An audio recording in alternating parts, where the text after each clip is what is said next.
বেআইনি নির্মাণ নিয়ে কড়া হাইকোর্ট। কলকাতার 8টি বাড়ি অবিলম্বে ভেঙে ফেলার নির্দেশ।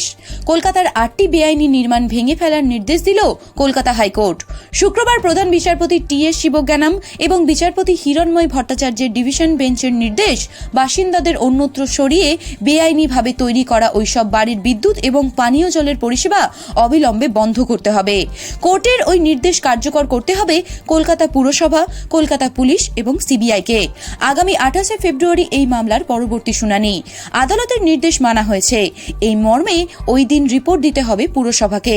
উত্তর কলকাতা সহ শহরের বিভিন্ন এলাকায় এনিমি প্রপার্টি এবং বেআইনি নির্মাণ নিয়ে জনস্বার্থ মামলা দায়ের হয় কলকাতা হাইকোর্টে। আবেদনে বলা হয়েছে, কলকাতা পুরসভার অনুমোদন ছাড়াই ওইসব নির্মাণ করা হয়েছে। তারপরেও পুরসভা কোনো পদক্ষেপ করেনি। শুক্রবার হাইকোর্টের প্রধান বিচারপতির বেঞ্চ জানায়, পুলিশের সাহায্য নিয়ে ওইসব বাড়িতে বসবাসকারীদের উচ্ছেদ করবে পুরসভা। উচ্ছেদ সম্পূর্ণ হলে বাড়ি ভাঙার কাজ শুরু করতে হবে।